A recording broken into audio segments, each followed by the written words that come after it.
আলহামদুলিল্লাহ, আল্লাহ পাকের অশেষ দয়ায় ও অশেষ মেহেরবানিতে আল্লাহ সুবহানাহু ওয়া তাআলা তার পবিত্রময় ঘরে আসার এবং বসার, কোরআন হাদিসের কথা শ্রবণ করার তৌফিক আল্লাহ করে দিয়েছেন। এই জন্য আমরা অন্তরের স্থল থেকে আমরা শুকরিয়া জ্ঞাপন করি আলহামদুলিল্লাহ। আল্লাহ সুবহানাহু ওয়া তাআলা বলেছেন, যে বান্দা নিয়ামতের শুকর আদায় করে আল্লাহ তার নিয়ামতগুলো বৃদ্ধি করে দেন, মানে বাড়াইয়ে দেন। আর যে ব্যক্তি নিয়ামতের না শুকরিয়া করে, নিয়ামতের শুকর আদায় করে না, আল্লাহ সুবহানাহু ওয়া তাআলা তার কাছে যে নিয়ামত দিয়েছেন শুকর না করার কারণে আল্লাহ সুবহানাহু ওয়া তাআলা শুকর আল্লাহ রাব্বুল আলামিন তার বরকত ছিনিয়ে নেন। তাহলে আল্লাহ আপনাকে আমাকে, আমরা অনেক ভাগ্যবান হতে পেরেছি। রাসূল করিম সাল্লাল্লাহু আলাইহি ওয়াসাল্লাম বলেছেন, কেউ যদি 40 দিন জামাতের সহিত নামাজ আদায় করে, কয় দিন বলেন? 40 দিন। কেউ যদি জামাতের সহিত 40 দিন জামাতের সহিত নামাজ আদায় করে, এমন স্থানে নামাজ আদায় করে যে স্থানে আজান হয়, সুবহানাল্লাহ বলেন। তাহলে সে যদি নামাজ আদায় করে তাহলে তাকে 2টি পুরস্কার দেওয়া হয়। কয়টি বলেন? 2টি পুরস্কার দেওয়া হয়। একটি পুরস্কার আছে জাহান্নামের আগুন থেকে তাকে মুক্তি দেওয়া হয়, সুবহানাল্লাহ বলেন। জাহান্নামের আগুন থেকে তাকে মুক্তি দেওয়া হয়। আর 2 নম্বর হচ্ছে যে মুনাফিকের খাতা থেকে তাকে নামটা কাটিয়ে দেওয়া হয়, সুবহানাল্লাহ বলেন। তাহলে কাল কিয়ামতের ময়দানে আমরা শুনেছি যে মুনাফিকের যে দল হবে 72টা দল হবে। কয়টা দল? 72টা দল হবে। আর মুত্তাকিনদের সলিহিন ইমানদারের দল হবে কয়টা? একটা। তাই যে মুনাফিকগণ আল্লাহ সুবহানাহু ওয়া তাআলা তাকে বানাইছেন, আল্লাহ সৃষ্টি করেছেন, আল্লাহ তাকে নিয়ামত দান করেছেন। আল্লাহর হুকুম ছিল জুমার নামাজ আদায় করা, আল্লাহর হুকুম ছিল 5 ওয়াক্ত নামাজ পড়া, আল্লাহর হুকুম ছিল সত্য কথা বলা, আল্লাহর হুকুম ছিল যাকাত প্রদান করা, আল্লাহর হুকুম ছিল সদকা করা, আল্লাহর হুকুম ছিল রমজান মাসে আসলে রোজা রাখা, আল্লাহর হুকুম ছিল মা বাবার সেবা করা, আল্লাহর হুকুম ছিল বড়কে সম্মান করা, ছোটকে স্নেহ করা।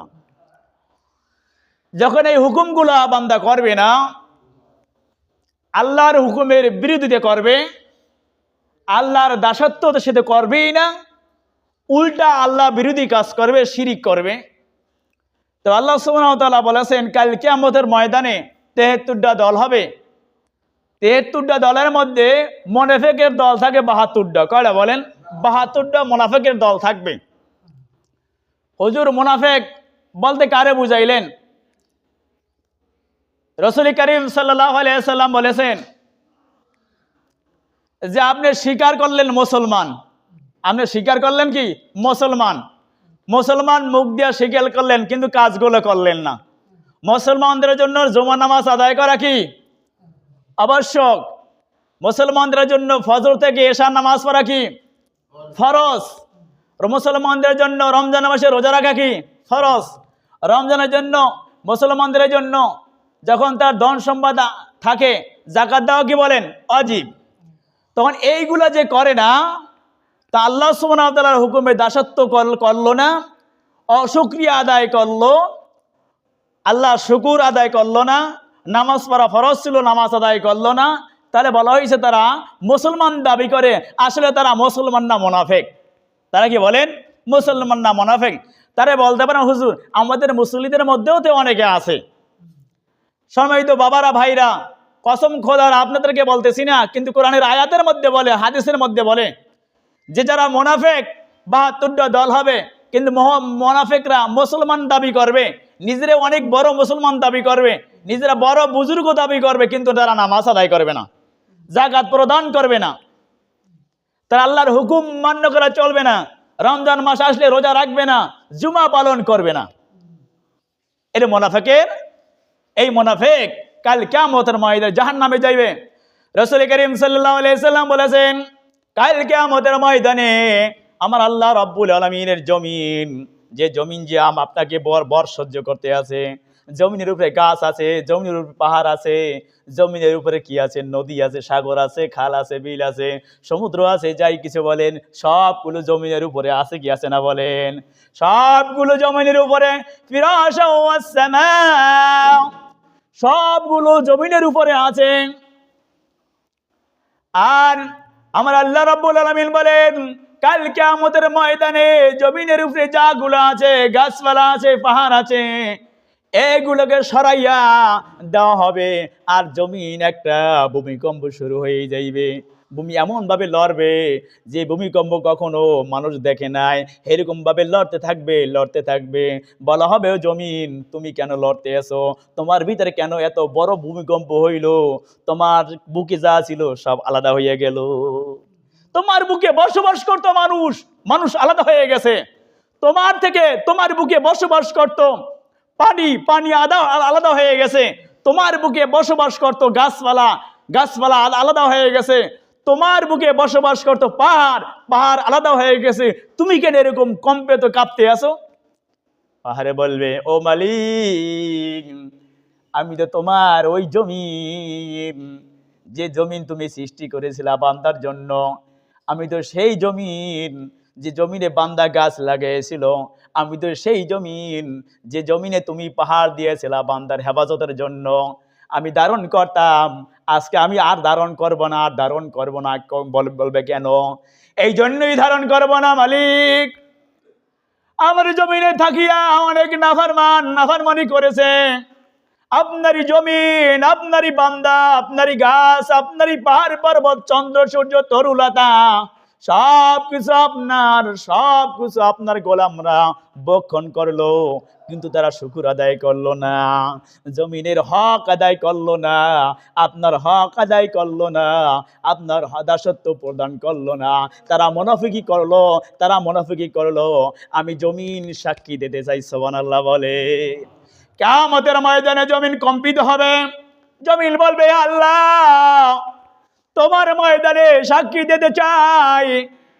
তখন জমিন বলবে হে মালিক, দুনিয়ার বুকে এই নাফরমান চলতো, ফজরের নামাজের হুকুম আসতো, হুকুম পালন করতো না, জোহরে এরকম হুকুম আসতো, হুকুম আদায় করতো না, দাসত্ব করতো না। এই জন্য আমার বুকে খাইতো, চলতো, ঘুমাইতো, কিন্তু আমার হুকুম আদায় করলো না, তোমার শুকরিয়া আদায় করলো না রে মালিক।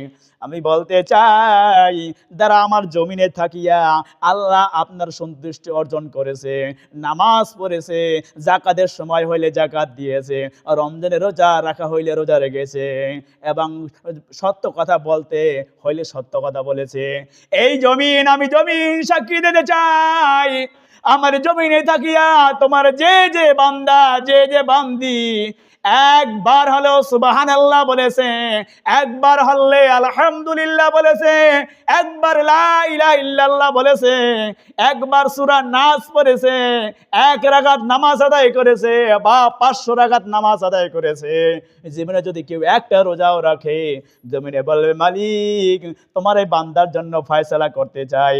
ওই বান্দা আমার দুনিয়ার জমিনে থাকিয়া, আমারই বুকে বুকে থাকিয়া, আমারই বুকে চলিয়া, আমারই বুকে ফিরিয়া, আমারই বুকে ঘুমাইয়া, আমার বুকে বুকে থাকিয়া আপনারা বান্দারা আপনার গোলামি ঠিক মতো করেছে, সুবহানাল্লাহ বলে।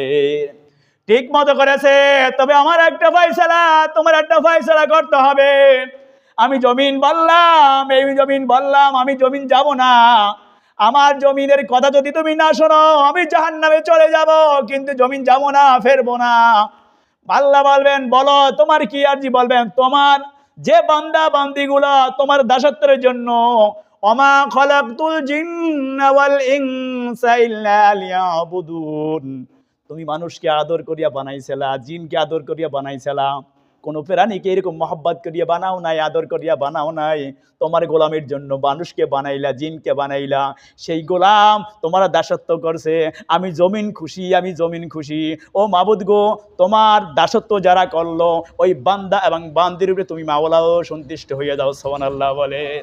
তখন আল্লাহ বলবেন হে জমিন, তুমি তো তোমার হুকুম ছিল না কোনো জমিনে থাকা, কারো ভার বহন করা, গাছের ভার বহন করা, পাহাড়ের ভার বহন করার, সমুদ্রের পানির ভার বহন করার ক্ষমতা ছিল না।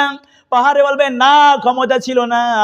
আল্লাহ বলবেন, এই পাহাড়, তোমার দাসত্বের মধ্যে যারা যারা ছিল, আমি আল্লাহ পাহাড় তোমাকেও মাফ করলাম, তোমার জমিনকে মাফ করে দিলাম। জমিনের বুকে যারা দাসত্ব করলাম আর গোলামি করলো, 5 ওয়াক্ত নামাজ ঠিকভাবে আদায় করলো, হালালকে হালাল মনে করলো, হারামকে হারাম মনে করলো, আমি আল্লাহ সকলকে আজ ক্ষমা করিয়ে দিলাম। সুবহানাল্লাহ বলে। জমিনে বলবেন, আল্লাহ তোমার নাফরমান চলতো ফজর থেকে ঈশা পর্যন্ত, পাড়া পাড়ায় মহল্লার মধ্যে আজান দেওয়া হতো। আজান যখন দেওয়া হতো, আজান কানে যদি না যায়, কানের ভিতরে এরকম হাত ঢুকাইয়া রাখতো, আমার জমিনে খাইতো, আমার জমিনে হাঁটতো, কিন্তু দাসত্ব করতো না। ফল খাইতো, ফলের মালিকের দাসত্ব করতো না। পাহাড় দেখতো, শুকুর আদায় করলো না। পানি খাইতো, শুকুর আদায় করে নাই। খাবার সামনে আসছে, কোথা থেকে আসছে, বিনিময় কে দিল খাবার, শুকুর আদায় নাই। ওই বান্দাকে একটা ফয়সালা তোমার করতে হবে, ওই বান্দাকে তুমি ধ্বংস করে দাও। জমিন কি বলবে? ওই বান্দাকে ধ্বংস করে দাও, ওই বান্দাকে ধ্বংস করে দাও। আল্লাহ বলবেন, তোমার কথা রাখা হইল, তোমার বুকে যারা আমার দাসত্ব করলো না, তোমার বুকে যারা ঘুমাইলো কিন্তু আমার শুকরিয়া আদায় করলো না, তোমার বুকে ফসল ফলাইয়ে দিলাম, উৎপন্ন করাইয়ে দিলা, যারা ফসল খাইয়া শুকর আদায় করলো না, ধ্বংস হোক তারা, ধ্বংস হোক তারা। সঙ্গে সঙ্গে তারা জাহান্নামের ভিতরে পতিত হয়ে যাবে। কিয়ামতের আগ পর্যন্ত এরকম কবরের জিন্দেগি তাদেরকে ধ্বংসের মধ্যে তারা থাকবে। এই জন্য নামাজ ঠিক মতো আদায় করতে হবে। আপনি যদি নামাজ ঠিক মতন আদায় করেন, 2টা পুরস্কার দান করবে। একটা বলছি, জাহান্নামের আগুন থেকে নামটা কাটাইয়ে দেওয়া হবে, আর 2টা মুনাফিকের খাতা থেকে আপনার নামটা কাটাইয়ে দেওয়া হবে। আপনি যদি জাহান্নামের আগুন থেকে নামটা কাটিয়ে দেন, মুনাফিকের খাতা থেকে নামটা কাটিয়ে দেন, আশা করা যায় আল্লাহ আপনার প্রতি সন্তুষ্ট, জমিন আপনার প্রতি সন্তুষ্ট, চাঁদ আপনার প্রতি সন্তুষ্ট, আল্লাহর মসজিদ আপনার প্রতি সন্তুষ্ট, আপনার মা বাবা আপনার প্রতি সন্তুষ্ট, ফেরেশতারা আল্লাহর প্রতি আপনার প্রতি সন্তুষ্ট, আল্লাহ সুবহানাহু ওয়া তাআলা আপনাকে যে সৃষ্টি করলো ওই মালিকও আপনার প্রতি সন্তুষ্ট থাকবে। সুবহানাল্লাহ বলে। ওই মাওলা যদি সন্তুষ্ট থাকে আর করার কিছু নাই। আল্লাহ রাব্বুল আলামিন বলেছেন, ওয়াকিমুস সালাতা ওয়া আতুজ যাকাতা ওয়ারকাউ মা'আর রাকিঈন। তোমরা নামাজ কায়েম করো। ও বান্দা, তোমরা নামাজ কায়েম করো। আমি তো মাওলা হুকুম করেছি তোমরা নামাজ পড়বা, তোমরা নামাজ কায়েম করবা, মিলেমিশে ছেলে বাবা মিলে নামাজ আদায় করবা, ছাত্র এবং শিক্ষক মিল্লা নামাজ আদায় করবা, এরকম প্রতিবেশী মিল্লা নামাজ আদায় করবা, না মসজিদে গিয়ে নামাজ আদায় করবা। আমি আল্লাহ বলেছি, ওয়াকিমুস সালাতা, তোমরা নামাজ কায়েম করো, তোমরা নামাজ কায়েম করো, ওয়াতুজ যাকাতা, তোমরা যাকাত প্রদান করো, ওয়ারকাউ মা'আর রাকিঈন, তোমরা রুকুকারীদের সাথে রুকু করার চেষ্টা করো। সুবহানাল্লাহ বলেন। কে বলছে? যে আল্লাহ বলছে রুকুকারীদের সাথে রুকু করো। তোমরা যাকাত দেনেওয়ালার সাথে যাকাত দাও, তোমরা যারা সেজদা করে তাদের সাথে সেজদা করো, তোমরা যারা সত্য কথা বলে তোমাদের মধ্য থেকে তাদের সাথে সত্য কথা বলো, তোমাদের মধ্যে থেকে যারা মসজিদগামী, মসজিদ আবাদ করে তাদের কাছে তাদের সাথে সাথে তোমরা মসজিদ আবাদ করো। তোমাদের মধ্যে যারা জিকির করে আমার নাম বলে, তোমরা তাদের নামের সঙ্গে সঙ্গে তোমাদের মুখ লারে জিকির করো। সুবহানাল্লাহ বলে। জিকির করতে থাকো, ওয়ারকাউ মা'আর রাকিঈন, যে রুকুকারীদের সাথে রুকু করো, সেজদাকারীদের সাথে সেজদা করো। এই ওয়ারকাউ মা'আর রাকিঈন কেন বলা হইল? যে রুকুকারীদের সাথে কেন রুকু করা হইল? তাফসীরের ভিতরে আসছে যে এই জন্য আল্লাহ রাব্বুল আলামিন বলেছেন, আপনি বিনয়ের সাথে রুকু করবেন, বিনয়ের সাথে সেজদা করবেন। যখন মসজিদে আসবেন তখন থাকবে, মাওলিক রে তোমার দিকে রওনা দিলাম, তবে ইমাম যেভাবে নামাজ আদায় করবে আমি সেভাবে নামাজ আদায় করব। ইমাম যদি কোরআন হাদিস থেকে কথা বলে আমি তারা মানার চেষ্টা করব। সুবহানাল্লাহ বলেন। এভাবে যদি আপনি নামাজ আদায় করতে পারেন, আমার আল্লাহ রাব্বুল আলামিন বলেছেন, আল্লাযীনা ইউমিনুনা বিল গায়বি ওয়া ইউকিমুনাস সালাতা ওয়া মিম্মা রাযাকনাহুম ইউনফিকুন। যারা অদেখা বিষয়ের উপরে বিশ্বাস স্থাপন করবে। আল্লাহকে কেউ দেখছেন? দেখেন নাই, কিন্তু আল্লাহর হাজারো কুদরত আপনারা দেখেছেন। সুবহানাল্লাহ বলেন। আল্লাহকে দেখেন নাই, আল্লাহ দেখা দেবে না, আল্লাহ দেখে দেবে না, অন্তরের ভিতরে দেখা আছে। হুজুর অন্তরের ভিতরে কি হবে দেখা আছে হুজুর কত মানুষ অ্যাক্সিডেন্ট হয়, আমি অ্যাক্সিডেন্ট হই না। কত মানুষ মারা যায়, আমি মারা যাই না। কত মানুষ না খাইয়া থাকে, আমি না খাইয়া থাকি না। কত মানুষ ঠাডা ভরে, আমার ঠাডা ভরে না। কত মানুষ এরকম অজরে খুন করতেছে, খারাপই হইতেছে, আমি হই না। হুজুর আমি তো আল্লাহকে দেখতে পাই, আমি কি আল্লাহকে দেখতে পাই? স্বয়ং আমি অ্যাক্সিডেন্ট হই না, নিজেই হইতে পারি না, আল্লাহ আমার অ্যাক্সিডেন্ট করেন না। সুবহানাল্লাহ বলে। হুজুর আমার মৃত্যু হয় না, আমার মৃত্যু হয় না। আমার ছোট ভাইরা মৃত্যুবরণ করেছে, আমার ছেলেরা মৃত্যুবরণ হয়েছে, আমার বড় ভাইয়ের মৃত্যু হয়েছে, আমার জন্মদানী মার মৃত্যুবরণ হয়েছে। হুজুর আমার মৃত্যু হয় না, মৃত্যু হয় না। আপনার নিজেই মৃত্যু হয় না, এই জন্য নয়, আল্লাহ আপনাকে মৃত্যু দেন না। সুবহানাল্লাহ বলেন। বিবাদ হুজুর সবাই পড়ে, মামলা মোকদ্দম হুজুর সবাই আছে, কিন্তু হুজুর মামলা মোকদ্দমের মধ্যে আমি নাই, আমাকে কেউ মারে না, আমিও মারি না। এটা কার ফয়সালা বলেন? আল্লাহর ফয়সালা। আল্লাহকে আপনাকে শান্তিতে রাখবে। সুবহানাল্লাহ বলেন। কার হুকুম বলেন? আল্লাহর হুকুম। এই জন্য বলেছেন বিনয়ের সাথে নামাজ আদায় করবে। আল্লাযীনা ইউমিনুনা বিল গায়বি, যারা অদেখা বিষয়ের উপরে বিশ্বাস স্থাপন করবে। আল্লাহর কি ফয়সালা? আল্লাহকে দেখেন নাই, আল্লাহর নাম শুনেছেন, আল্লাহর কোরআন পড়েন, আল্লাহর ওলামায়ে কেরাম কোরআন শ্রবণ করায় আপনারা শোনেন। নবীকে দেখেন নাই, নবীর সুন্নাতের উপরে আমল করার চেষ্টা করেন। ওলামায়ে কেরামের পবিত্র মুখ থেকে নবীর নাম শোনেন, নবীর প্রতি অন্তরে ভালোবাসা হয়েছে, কিন্তু নবীকে দেখেন নাই। আল্লাহ বলেন যারা অদেখা বিষয়ের উপরে বিশ্বাস স্থাপন করবে এবং কি করবে? নামাজ প্রতিষ্ঠা করবে। সুবহানাল্লাহ বলে। কি? আল্লাহর প্রতি বিশ্বাস স্থাপন করতে হবে। আল্লাহকে দেখেন না, কিন্তু মনে করতে আল্লাহকে দেখতে আছেন, আল্লাহ আপনাকে দেখতে আছেন, আপনিও আল্লাহকে কি করতেছেন? দেখতে আছেন। কিভাবে দেখতে আছেন? আল্লাহর নিয়াজ নিয়ামত, আল্লাহ দেওয়ার চক্ষু, আল্লাহর দেওয়া হাত, আল্লাহর দেওয়া জবান, আল্লাহর দেওয়া মুখ, আল্লাহর দেওয়া চোখ, আল্লাহর দেওয়া বেরেন, আল্লাহর দেওয়া হাত, আল্লাহর দেওয়া পাও, আল্লাহর দেওয়া সম্পদ, আল্লাহর দেওয়া গাছ, আল্লাহর দেওয়া বাড়ি, আল্লাহর দেওয়া মা, আল্লাহর দেওয়া বাবা, আল্লাহর দেওয়া সন্তান, সব কিছু আমার ভিতরে আছে, তবে আমি আল্লাহকে দেখতেছি। সুবহানাল্লাহ বলেন। এই জন্য বলে অদেখা বিষয়ের উপরে বিশ্বাস স্থাপন করতে হবে, নামাজ প্রতিষ্ঠা করতে হবে। ও মুসলমান, নামাজ কিন্তু প্রতিষ্ঠা করতে হবে। রমজানে দেখা যায় অনেক মুসল্লি পাওয়া যায় নতুন, কিন্তু মুসল্লি রমজানের পরে পাওয়া যায় না। ইকলারি বলবো আমি, তারা মুনাফিক, তারা মুনাফিক, তারা মুনাফিক। হইতে পারে সে বৃদ্ধ, হইতে পারে সে যুবক, হইতে পারে সে অন্য কেউ, সে মুনাফিক, সে মুনাফিক, মুনাফিক। হুজুর কেন বললেন না মুনাফিক অর্থ কি?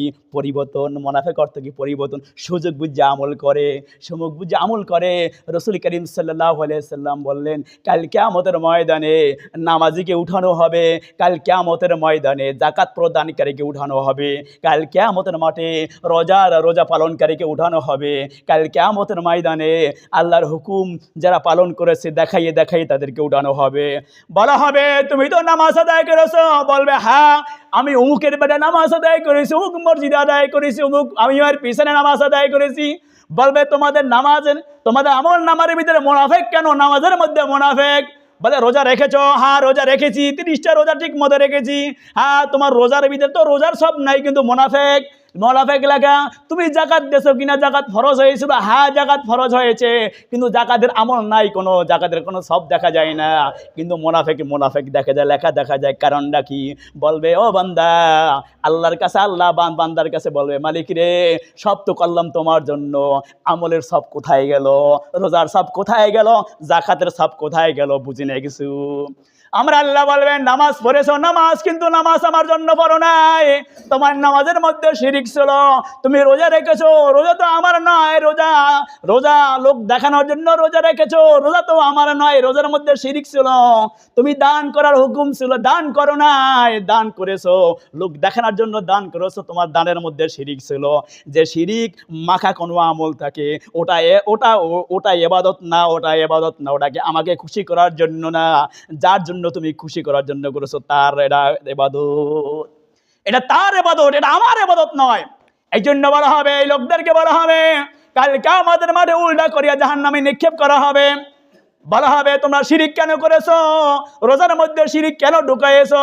নামাজের মধ্যে শিরিক কেন ঢুকাইছো? এরকম সুন্নাতের মধ্যে কেন শিরিক ঢুকাইছো?